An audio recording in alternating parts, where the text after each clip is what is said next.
co-founded the club and co-designed the golf course with Alister MacKenzie, his intention had always been to have just a very informal golf tournament where his friends that were pros could come and gather and play a little golf, have a good time.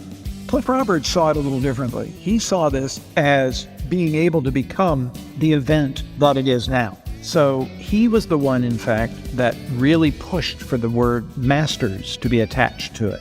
Bub hated that term Masters for a couple of reasons. One was he thought it was extremely pretentious. And then he also thought that a tournament that was being held in the Deep South in the 1930s, Masters might not be the best title for it. But by 1960, when Palmer had won it the second time, Bub said, I think Masters might be an apt description now, because by then, everybody who was anybody had to win the Masters to be considered a really great player. And that's true now, too. Hey Fred, this is Kieran Healy from Naas, County Kildare, Ireland. I'm a member and play at beautiful Naas Golf Club founded in 1896. This is Golf Smarter number 889. The Masters, Augusta National, and the legacy of legendary Bobby Jones with his grandson, Dr. Bob Jones IV. This is Golf Smarter, sharing stories, tips, and insights from great golf minds to help you lower your score and raise your golf IQ. Here's your host, Fred Green. Welcome back to the Golf Smarter podcast, Bob. Oh, it's great to be with you again, Fred. It's so nice to look forward to April, because not only do we have the Masters coming up, but we have a conversation with Bobby Jones' grandson, Dr. Bob Jones IV. So glad to have you back. So great to talk to you again. Oh, it's great to be with you as well. I can't believe we missed a meeting at the PGA show this year. So I'm glad at least we get to eyeball this way. Yeah, I'm sorry you couldn't come. I would have loved to meet you there. It was completely overwhelming for me. There was so much going on. I think it's the kind of thing that you got to do it multiple years as you get comfortable and know the people, and going once, it's like deer in the headlights.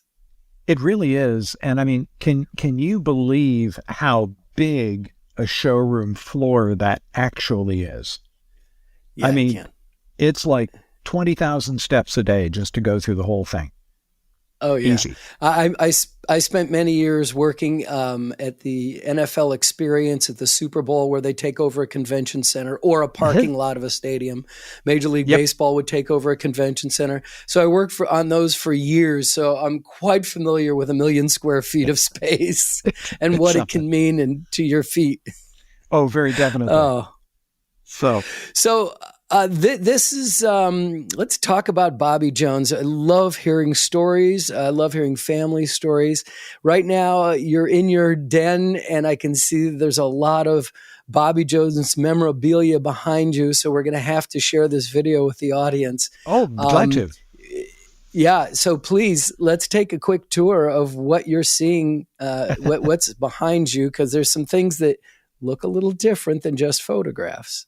Some of them are, yes. Should I pick up the iPad or just leave it and just show you from here? Just leave it and turn around and point if you'd like, but please give a full explanation, knowing that it's an audio audience most of the time. So they need full explanations. So audio audience. Okay. Well, audience, as you can see, I've got a portrait on the very top over my right shoulder of my grandfather. It is a replica of the famous portrait that was done by golf artist Thomas Stevens. And later on, President Eisenhower would use that portrait as the model for one that he did. Both this one and the Eisenhower portrait, of course, are very seriously part of the Augusta National. Well, the Stevens portrait is now at the USGA, but it was commissioned by Augusta National. Below that, I have a wonderful print of the 18th green of the Winged Foot West course in Mamaroneck, New York. And that is significant to my grandfather from the 1929 U.S. Open. My grandfather had a collapse of almost immeasurable proportions, and he needed to make a 12-foot putt on that green, and in order to force a playoff with Al Espinosa, and he made that putt. Had he not made that putt, there are many people who think, and I'm one of them, that it's quite likely that he never would have even won the Grand Slam. Now, there's something Wow. behind me that looks like a big egg beater. It's red and white. Yeah. I'm like, what? Because it doesn't, it looks like a punching bag actually, but it has the stick.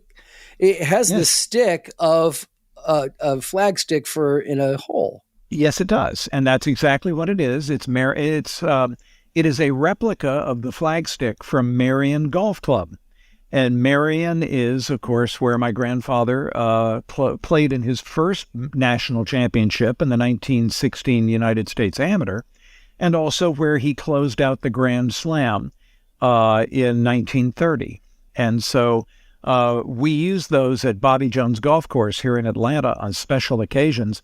And Whitney Krause, who runs Bobby Jones Links, the company that manages it, had these. And he said, you really need to have one of these in your home. So now I do. Oh, yes. That's awesome. Now, that's amazing. Over my left shoulder, you can't see it, but that's okay. If you're audio, you can't see it anyway. But even if you're video, you can't see it. But there is a replica of Calamity Jane that was given to me by Jack Nicklaus in 1976 for the first memorial tournament. So let's talk about Calamity Jane. I was reading about Calamity Jane. Who, what is Calamity Jane? Well, Calamity Jane was an entertainer in the old Wild West days, but my grandfather went up to play a round of golf in Long Island, and Jimmy Maiden, whose brother Stuart Maiden was if my grandfather had a teacher, it would have been Stuart Maiden.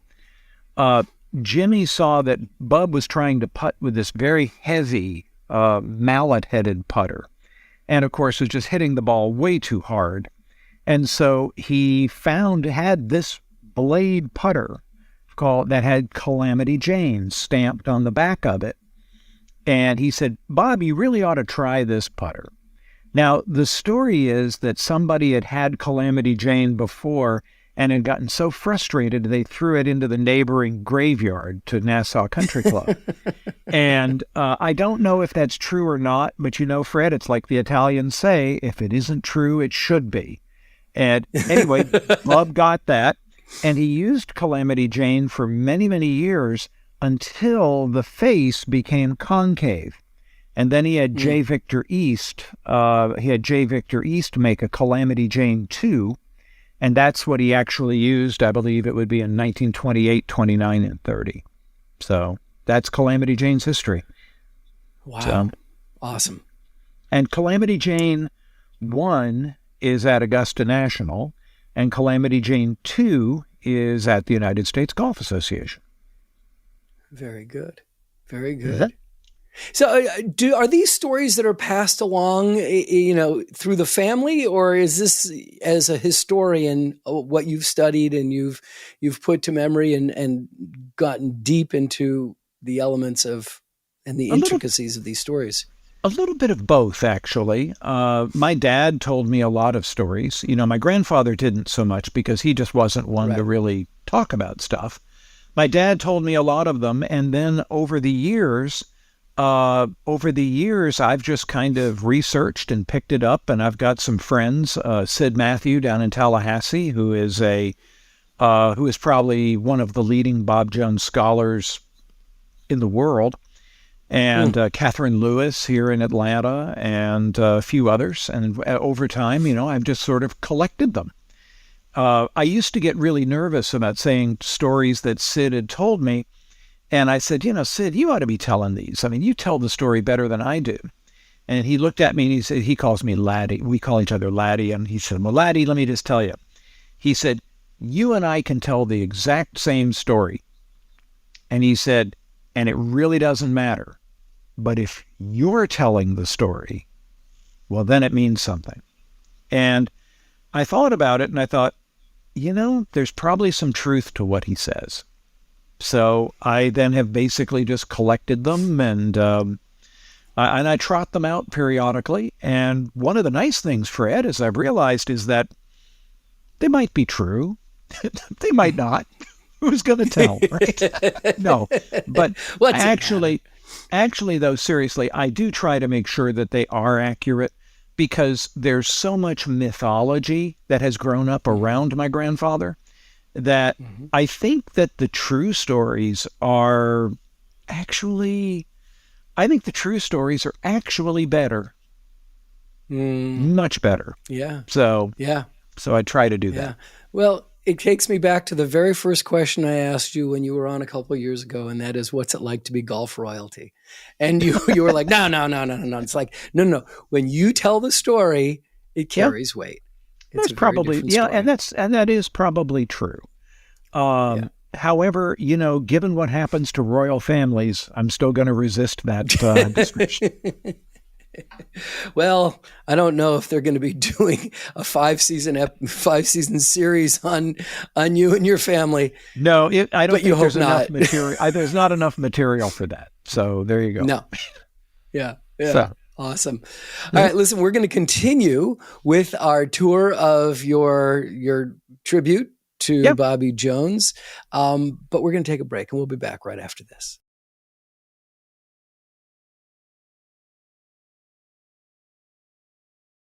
Bob, let's get back to these photographs, because there's some stuff over your left shoulder that I definitely want to hear more about.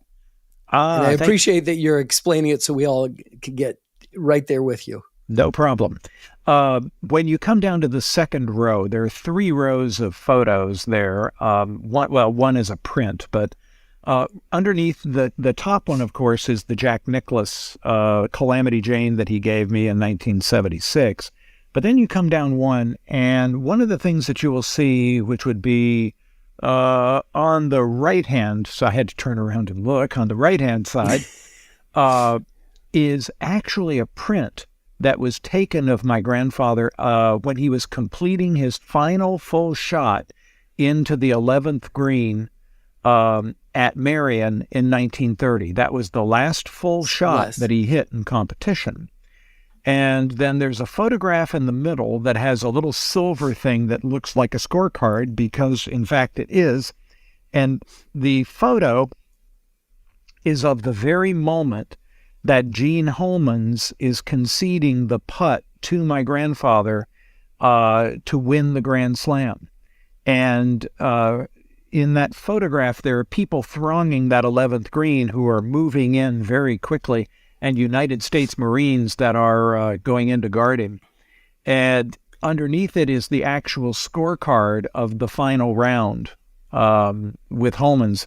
The cute little thing about it is both Holmans and my grandfather double bogeyed I was going to say the easy 10th hole at Marion, but you have to understand that easy is a relative term when it comes to Marion. And and they both double bogeyed it. And my grandfather circled both sixes and wrote above it, "Ha ha." And so that is there.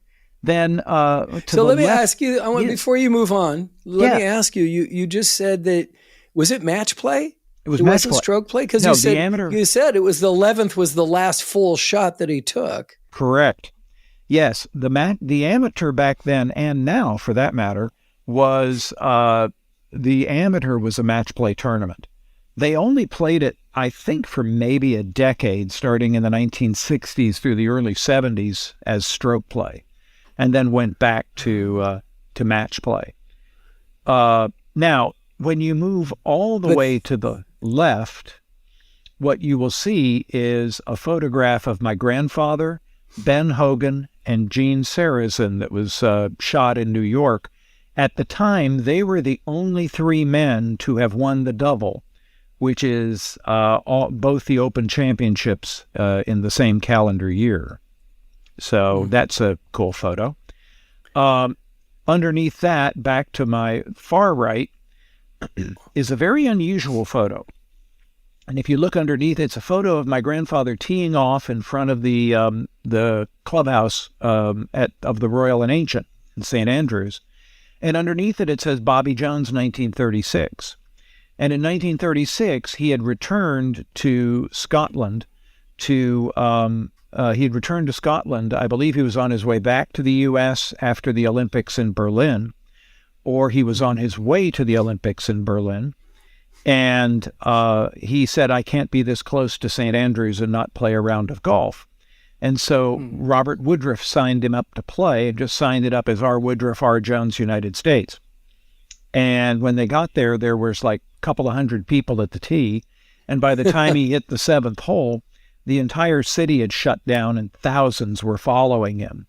And he hadn't played in months, but he hadn't played in months, but he was able to shoot 72 that day. But it was such an emotional experience, he was never able to really talk about it. There's a photo in the middle of a gentleman with a pipe who actually would be my great-grandfather, my grandfather's dad, Robert Prometheus Jones.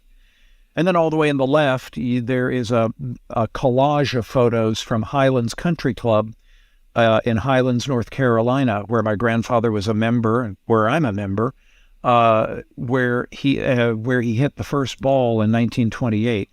And at the bottom of it is a canceled stamp from when the post office dedicated one to him in 1981.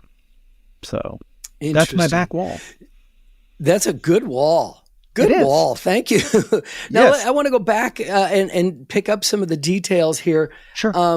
He won. He only played from 1923 to 1930. No, he only won from 1923 to 1930. Oh, I see. Only one. Oh, that's right. Because 1916 he won the amateur championship. No. All right. Okay. 1916. I'm really off. Sorry. Yes, you are. But Fred, this is why I'm here. There we go. Thank you. Here's what he did. In 1916, he won the inaugural Georgia State Amateur at Capital City Club here in Atlanta, and then went to play in his first national amateur, which was at Marion.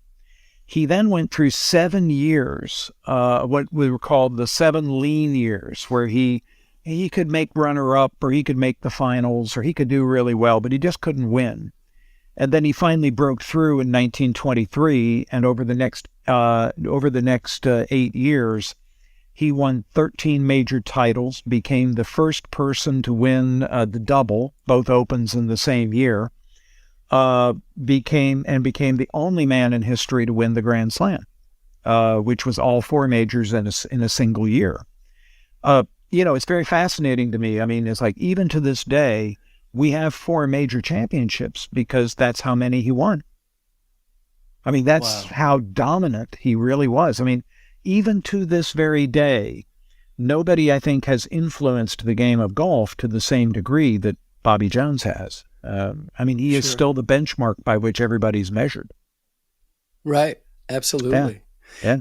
And so when he won those majors, was he was amateur status the whole time? He was. Never turned pro. Wow. He never turned professional. There's some really interesting things. Like when he won in his United States Open titles, he won 4 of them. The only people to win 4 have been him, Nicklaus, Hogan, and Willie Anderson. But here's the interesting part. He won 4 of them. He finished second in 4 of them, and 2 of those he lost in a playoff. And he never finished out of the top 10 from 1920 when he played in his first Open until 1930 when he played in his last. He never finished out of the top 10 except for once, and that was in a tie for 11th. Nobody ever beat him twice in match play, which is mind-boggling to me. Yeah, and in absolutely. singles play in the Walker Cup, he never ever lost a match in singles play in the Walker Cup. I think he tied one in foursomes play, but never in singles. Incredible record. Incredible record. And one of the statistics to flesh out a little more of what you said, in the 31 championships that he played in, he was first or second more than 50% of the time. Something like that, yes. Something like that. I mean, it's just a staggering statistic. All the while that he was attending Georgia Tech and going to Harvard, studying law and getting married and starting a family. I mean, it's amazing. And after he finished the Grand Slam in 1930, Yes. It was just, so he's on top of the world. He's won the Grand Slam. He's won all these majors, and he retires. He does. That's exactly at correct. A very young age. He would have been 28 years old because he had no desire at to his athletic prime. Yes. He actually had no desire to turn pro. Now, once somebody said to him, well, didn't you think about it? He said, well, I thought about it, but I just never really wanted to do it. I wanted to be a lawyer. And so that's what he did. And somebody made the comment to Walter Hagen once, well, Bobby didn't want to turn pro because there just wasn't any money in it at the time. And Hagen said, well, if he had turned pro, there would have been. Oh, wow. So, yeah. Sure, because there was so much attention on him. Oh, absolutely. But Amazing. That was also part of one of the reasons why he wanted to go away from it. He wanted just to get back to playing golf with his buddies and not have the pressure of tournament golf. Yeah. So, yeah. Two very different beasts. I believe that's exactly what he said. Ooh, I just made that up. All right, we're going to take another time out, and then we're inching up to, he won the last one in 1930. We're not that far from 2030, and there's some plans for that. So we're going to talk about it when we come back after this.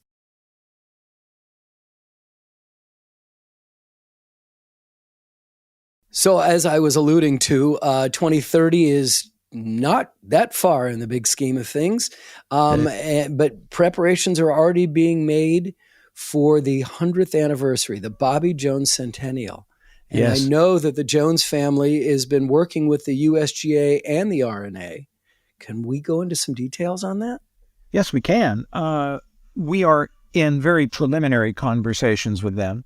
But one of the things that we are thinking of doing, that we are going to do as a family, is we are going to enter into a series of commercial events, to celebrate all of the centennial victories that he had, both starting in 2023 and leading all the way up to 2030. These will be what we are looking to do is to sell corporate sponsorships to corporations that we feel embody the name and values of my grandfather, the values of him at least.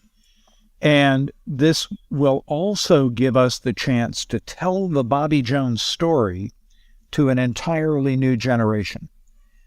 One of the things that we've discovered as a family over the years is that you have to do this commercially, given the way things are in this day and age. You have to do it commercially to get the story out, and to get the story out so that young people will start getting interested in, hey, who was this guy? Because one of the things that we've learned is that the Bobby Jones story is tremendously compelling and incredibly inspirational.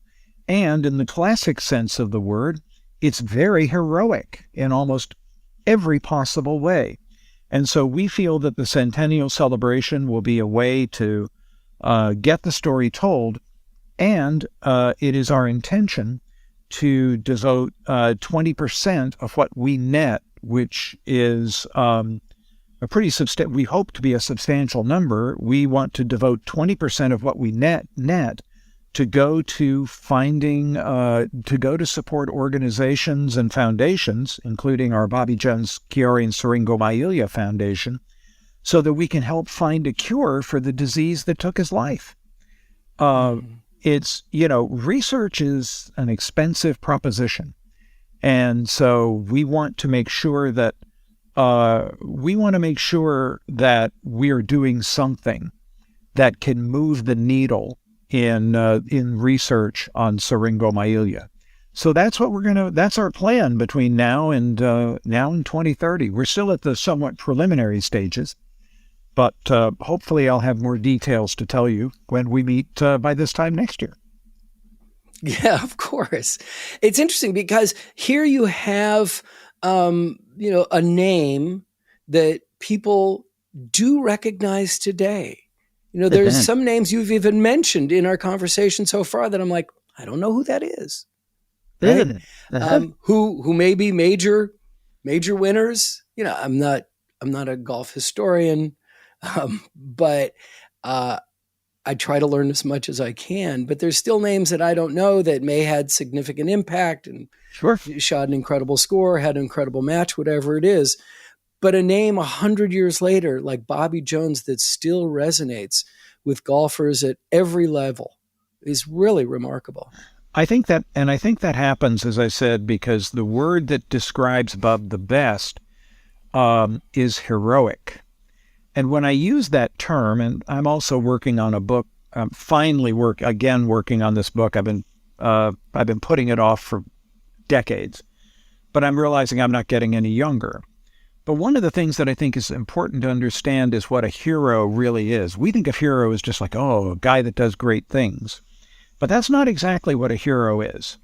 A hero is somebody that basically wrestles with their inner devils or their darker sides, or to put it in Jung terms, their shadow, and comes out somehow on top. And he did that. He had this volcanic temper that he had to overcome in order to win championships. And then he won those championships. And then later, just maybe 15, 20 years later, all of a sudden he's faced with an adversary that no one could have ever imagined. And that was that horrible disease, syringomyelia. And he dealt with it so well that even the great golf writer Herbert Warren Wind ended up saying about him was that in youth, he stood up with grace and dignity to just about the best that life has to offer, which isn't easy. And then in later life, he stood up with equal grace and dignity to just about the worst. So I think that quality that he had was such that, if he had not had that quality to him, we would just be talking about him like he was just some guy that did these great things. And who was he again? But because he did this with grace and dignity, because he embodied the amateur ideal, because he was dedicated to living a life not just as an athlete, and yet conquering the athletic world, I think that's what makes the story so powerful and so compelling. And that's why we remember Bobby Jones in 2023, just as we did in, when he died in 1971, maybe even more so. How much of it is your heroic view of him is how you knew him? Or was it more about what you heard about him from your father and what you've read? Both. It's very funny. When I knew him, he was, I remember him when he was on 2 canes, and then he went from there to a walker, and then he went from there to a wheelchair. And finally, by the time I was 14, he went to a bed. And yet for most of that time, insofar as he could, he would have his valet dress him in the morning, who also was his chauffeur, and drive him down to work. And he went to work up until just a few weeks prior to his death in 1971. And when he would come home, he would be changed into pajama pants and a T-shirt. And he would sit and, he would watch television, and he would engage in conversation with people that were there. And I suppose the greatest thing I could say to him is, I get asked by people sometimes, what was your grandfather like? And I said, well, how they say he was, in terms of his grace and his kindness when he would meet people. And they said, yeah. I said, that's how he was at home too. Now, don't get me wrong. He could be a tough guy. He was not. This is a man that won 13 major championships in a very short period of time. He was not a weak or a soft man, but he did, I think, represent a lot of what was genuinely good and virtuous in people. So, but you also mentioned that he had quite a temper. Was Very much. And did you ever see that, or was that gone by the time that you arrived? I'm sure it was still there, but I never saw it. But you have to understand, my relationship with my grandparents was a little bit different in this sense. For example, one time, my grandmother used to have dinner for us at the dining room table every night. It was served. We had to dress up for it and everything. And one time I was down, I must have been about 6 or 7 at the time, and I was acting like a total stinker, which, I mean, I'm still capable of doing, right? My father corrected me at the dining room table. My grandmother sent him to bed without his supper. So there were, I was able to get away with stuff that probably not many other people would. So the grandchildren can get away with a lot. Grandchildren that's their do. role. Children don't. Children don't. Right. Grandchildren do. So was his relationship with his father, who was Robert Jones or Bob Jones? Yeah, Colonel Bob. Yeah. No, his father was Robert Permetus Jones. So Okay. Robert Tyre Jones, the original, was his grandfather. Okay, so wait It's a minute. confusing. How are you the fourth? Because Robert Tyre Jones, then Robert P., then Robert Tyre Jones Jr., which was my grandfather. Robert Tyre Jones III was my father, and then I became the fourth. So it's the Tyre Jones that makes it the fourth, as opposed Correct. to the Robert Jones, what it actually Correct. is the fifth. Correct. That's right. Oh, that's confusing. Yes, it Not is. to the We family, I'm like sure. to think so. And was the temper there in the previous generations from his father and grandfather? Were they His tough on him? His and father, brought out that temper. yeah, his father, Robert Permetus Jones, or Colonel Bob, as he was called, he was notorious with his temper. There was a story told. The late Charlie Yates used to say that he was playing golf once with Colonel Bob and my grandfather. And then also Charlie was paired with Pierce Harris, who was a minister here in Atlanta, who was actually a very fine player himself. And at the end of the round, my grandfather had shot like 66 on East Lake. My great-grandfather had shot maybe 80, which was pretty good, but never factored into a hole.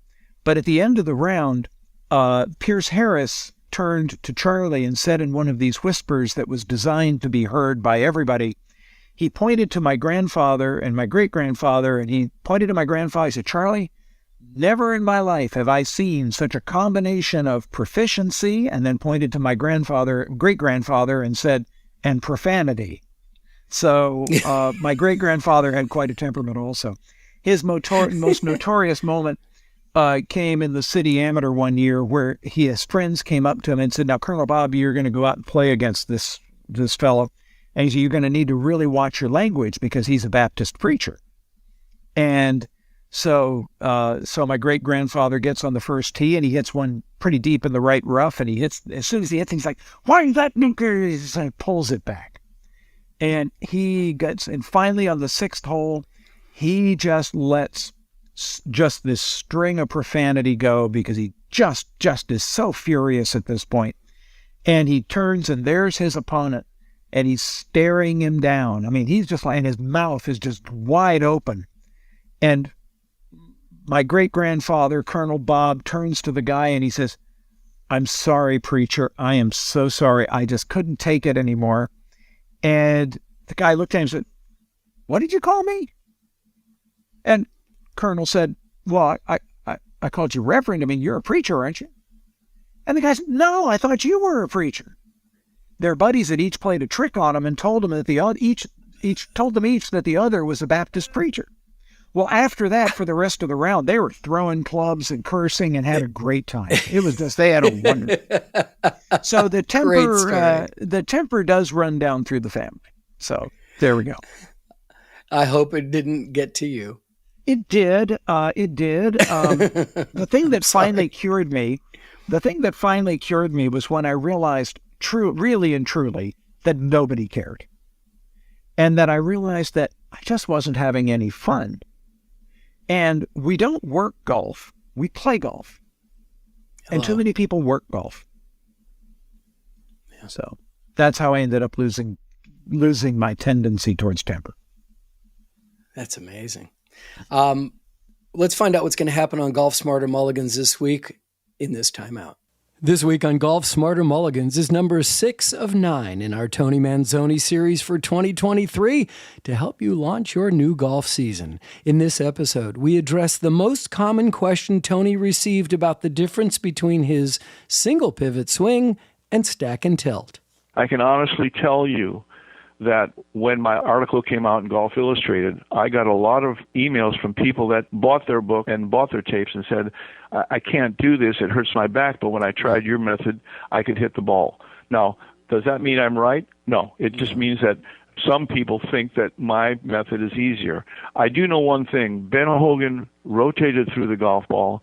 He didn't tilt. He was what we call posted straight up and down when he hit a golf ball. He did not tilt back. His chest was left of the target, and he was always in perfect balance. That's Golf Smarter Mulligans, episode 205, the 6th of 9, featuring our friend and mentor, Tony Manzoni. Check the show notes to learn how to get Tony's book, The Lost Fundamental, One Simple Move, Better Golf Forever, and gain access to his video of the same name. Please subscribe for free to our sister podcast that revisits the best of the Golf Smarter podcast called Golf Smarter Mulligans, being released every Friday from wherever you're listening right now. One of the things that Bobby Jones did that you just will not see in the 21st century sports is he spent a tremendous amount of time and traveled with a newspaper man, O.B. Keeler. Yes, he did. Correct? Yes, he most definitely did. O.B. was, actually he was a news writer first, and then became a sports writer. He probably wrote one of the most gripping accounts of the sinking of the Titanic in 1912. But then when he was in Atlanta, he covered probably one of the darkest chapters in the history of Atlanta, which was the murder of a little girl named Mary Fagan, and which led to the ultimately to the lynching of Leo Frank, which was just one of the darkest chapters in the history of our city. At any rate, Keeler was one of those men that had almost like this classical sense of justice combined with a ribald sense of humor, which I'll tell you about in a second. But when it came time for my grandfather to start playing, you have to remember, my grandfather was only 14 years old when he started playing in national championships. And so Keeler would accompany him to all these tournaments. And in many ways, he ended up being not just a sports writer, but also almost a sports psychologist to my grandfather. Bub, when he was having a hard time before winning the 1923 U.S. Open to start the 8 strong, hardcore years that he played, O.B. was the one who came up to him and he said, "Bob, you are the best golfer in the world. And when you get that through your head and you really believe it, you're not going to just win one tournament, but you're going to win a bunch of them." And that turned out to be exactly true. Keeler also, though, I don't want to just make him out to be just this, this very sage kind of individual. He also had quite a sense of humor. In fact, one night when Keeler had been spending the evening in the company of a woman who was not his wife, the next morning they came downstairs and she said to me, "O.B., you said you were going to write a poem about me." And he said, "By golly, madam, I certainly did." And he sat down and belted out something on the typewriter that went, "My typewriter's most ambitious to ensure your lasting fame, but the liquor we had was vicious, and I cannot recall your name." And that was O.B. He was an interesting man. I never had the opportunity to meet him. So, that's great. Oh, yeah. That's a phenomenal story. And Bobby also received an accolade that is just set aside for those very special moments in the world. And he received a ticker tape parade. He received two. He received two of them. Wow. Okay. And one of them in 1926, when he came back to the States after winning the British Open at Royal Lytham in St. Anne's. And then the other one in 1930 after he won both the British Amateur and the British Open. So he was only halfway through the Grand Slam at that point. But yes, he won them. He won both of them. In fact, Mayor Jimmy Walker said at that point, he said, you know, when he was presenting the key to the city to Bub, he said, you know, it could not be foreseen or foreknown that today would bring two great poles together, namely that the world's greatest golfer should be introduced by the world's worst golfer. And then he handed my grandfather the key to the city of New York. So years later, when he was flying up to New York for some business with Arthur Howell, one of his law partners, they actually they flew into Kennedy Airport. Back then it was called Idlewild. And the plane stopped before it got to the gate, and they opened the door and brought upstairs, and there were 3 New York City police cars that pulled up alongside to give my grandfather and Mr. Howell a ride down to the Waldorf Astoria. And Arthur just couldn't believe it. He's like, I just can't believe this is all here for you. And Bub just looked at him and said, well, Arthur, that key to the city's got to be worth something, don't you think? Mm-hmm. And that's what, so that's right. He's the only one that has had 2 ticker tape parades and a police escort. Oh, wow.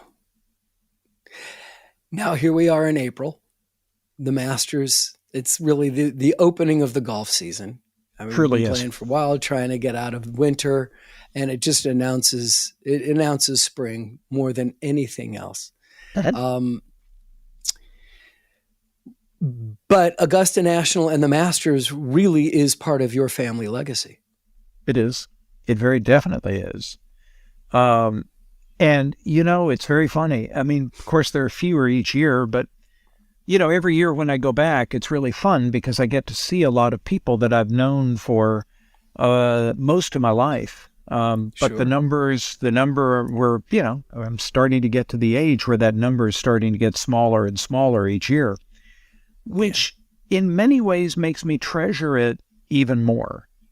And it's always enjoyable to meet people there who are there for the first time and are seeing the place for the first time and talking to them about what the experience is like. You know, as I'm getting older, I'm finding it more and more important to share not just, you know, to share legacy in a lot of different ways, but particularly in that. You know, I realized about 20, 25 years ago that if I didn't tell the stories, then that was leaving my grandfather's legacy to be dictated by people who might not have ever known him or who might not have the best interest at heart. And so that's become very important to me. But it's also important when I'm at some place like Augusta to meet people, when I meet people, to also find out their experience and to share some things that have been important to me over the years as well. And of course, you know, it's always fun to see some of the changes. Like, you know, number 5 now has got a tee that's somewhere back, I think, in Columbia County, which is the next county over from Augusta. And then they moved 13T back, I believe, about 50 or 60 yards for this year. I'll be interested to see that. And yet, you know, for all the changes that occur at Augusta, and by the way, even since 1935, the constant at Augusta has been change. It's still fun to see how that golf course still stands up and is such a firm test to the best players in the world. And I always enjoy watching them play it. And I'm very grateful that the club allows me and my family to be there each year. Absolutely. So how did 1934 was the first Masters at Augusta National? And how did that come to be, and what influence did he have? Well, he co-founded the club and co-designed the golf course with Alister MacKenzie. His intention had always been to have just a very informal golf tournament where his friends that were pros could come and gather and, just kick it around a little bit and play a little golf, have a good time. Cliff Roberts saw it a little differently. He saw this as being able to become the event that it is now. And so he was the one, in fact, that really pushed for the word Masters to be attached to it.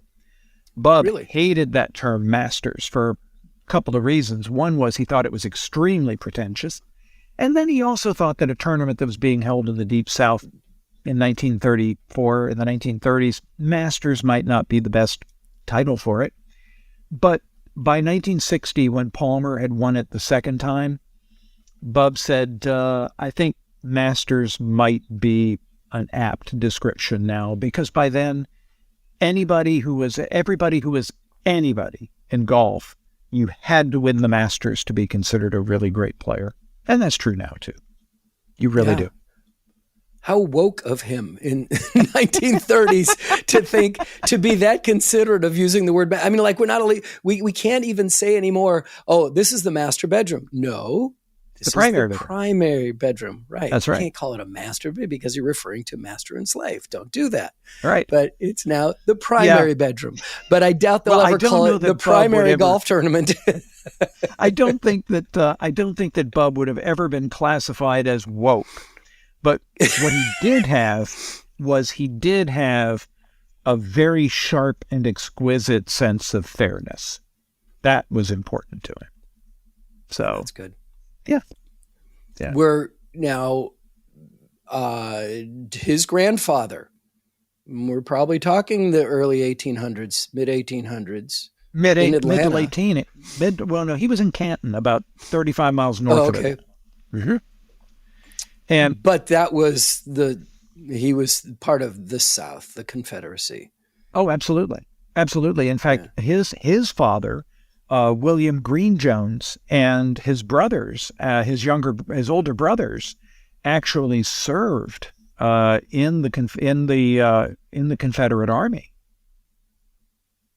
So, very definitely. I mean, remember, by the time my grandfather played in his first tournament, we were just 50 years from the end of the Civil War? Yeah. So it was still very fresh in people's memories. Right.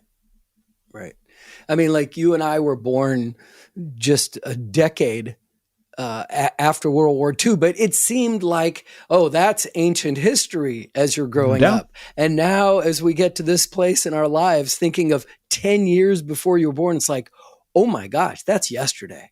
It is. It absolutely is. And so, I mean, that just tells you something about the environment in which my grandfather was raised. So, yeah, absolutely. Right. Please tell me about the Family Foundation and promote where we can learn more about the Centennial. Absolutely. To learn more about the Centennial and about my grandfather in general, you can go to bobbyjones.org, bobbyjones.org. The foundation that we support is Bobby Jones CSF, bobbyjonescsf.org.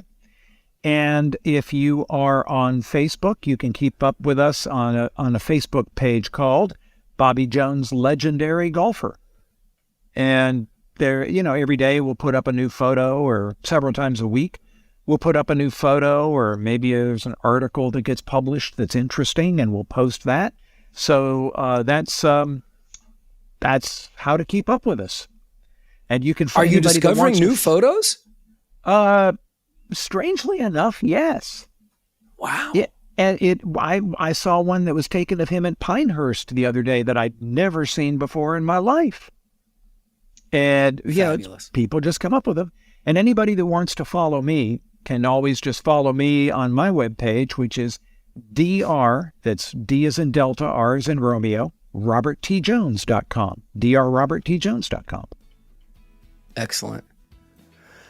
Well, Bob, it is such a joy to have you on the show to help kick off spring and get the Masters Week going, to hear great, incredible, heartfelt stories that can only come from family. I truly appreciate your time. Thank you, Fred. It's always a pleasure to visit with you, and one of these days we will do it in person. I'll bring my recorder with me. Please stay healthy, my friend. You too, my friend. Take care. So during this conversation, we mentioned that Bobby Jones had won 13 majors between 1923 and 1930. But that number is based on the majors of the 1920s, which are different from the majors of the 2020s. In addition to the U.S. Open, which he won 4 times, and winning the Open Championship 3 times, he also won the U.S. Amateur Championship 5 times and the British Amateur Championship, completing his 1930 Grand Slam. Both amateur championships were considered majors in the 1920s. And again, when he retired after wrapping up the Grand Slam, he was still an amateur and only 28 years old. For historical perspective, Walter Hagen, who won 11 majors between 1914 to 1929, is third on the all-time list behind Nicklaus and Tiger, is considered the father of professional golf by bringing publicity, prestige, big prize money, and lucrative endorsements to the game. Last week I mentioned that I was considering experimenting with having 2 guests on the show at once, each who've been featured on the podcast before. I brought it up and am still curious as to your feedback on who you'd like to hear, because after this interview with Dr. Bob Jones IV, I mentioned the story of my encounter in Japan last October with the Zen Buddhist monk who had read Zen Golf by Dr. Joe Parent. Dr. Bob said that he loved that book and the work of Dr. Joe. I asked him if he'd like an introduction, which he was incredibly receptive and excited about. Almost immediately, they had a successful email exchange, and both reported back to me with their thanks.